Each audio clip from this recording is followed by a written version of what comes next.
అందరు ఎలా ఉన్నారు? బాగున్నారు కదా ఫ్రెండ్స్? నేను మీ ముందుకి వరసిద్ధి వినాయక టెంపుల్ని తీసుకొని వచ్చాను. అది ఎక్కడంటారా? మనం చిలకలూరిపేట నుంచి గుంటూరు వెళ్ళే దారి మధ్యలో ఉంటుందండి పెద్ద విగ్రహము. ముందు దాన్ని ఎండకి వానకి తడిచేటట్టుగా బయట వైపు ఉంచారు. ఆ తర్వాత మన గ్రంథి సుబ్బారావు గారు దానికి ఒక గుడిలాగా కట్టించేసేసి తయారు చేయించారండి. గుడి చాలా బాగుంటుంది. లోపల మనం చూడదగ్గ ప్రదేశం అండి అది. లోపల నాలుగు వైపులా 4 దేవుళ్ళు ఉంటారు. సూర్యభగవానుడు, విష్ణుమూర్తి, అమ్మవారు, శివుడు, మధ్యలో వినాయకుడు ఉంటాడు. ఎప్పటి నుంచో చూడాలనుకున్నానండి. ఆ దారిలో 100 సార్లు తిరిగాను కానీ వెళ్ళలేకపోయా. మొన్న కొంచెం తీరిక చేసుకొని వీడియో చుట్టూరు గుడంతా వీడియో షూట్ చేయటం. మనం వీడియో తీసుకోవచ్చండి, మనకి ఎటువంటి అభ్యంతరము లేదు. అక్కడ ఎవరైనా తీసుకోవచ్చు. వీడియో తీశాను, ఆ స్వామిని మీ ముందుకు తీసుకొచ్చాను. మీరు కూడా ఆ దారిలో వెళ్ళేటప్పుడు ఒకసారి దర్శనం చేసుకోండి ఫ్రెండ్స్. ఉంటా, బాయ్.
విఘ్నాలను తొలగించి విజయాన్ని కలిగించే విజయ గణపతి, దుష్టత్వాన్ని రూపుమాపి తన సహజ క్షమాగుణాలతో శిష్ట మార్గాన్ని అనుసరింపజేసే ముక్తి గణపతి, ఆర్తిని తొలగించి పరమార్థాన్ని నింపే జ్ఞానగణపతి.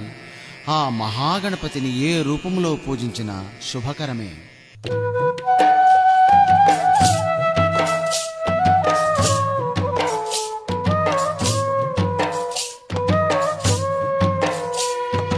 వరసిద్ధి వినాయకుడే మహాగణపతి, వరసిద్ధి వినాయకుడే మహాగణపతి, వేవేల రూపాలలను సిద్ధి గణపతి, వేవేల రూపాలలను సిద్ధి గణపతి, ఆ కైలాసగిరి నొదలి జ్ఞాన గణపతి, కైలాసగిరి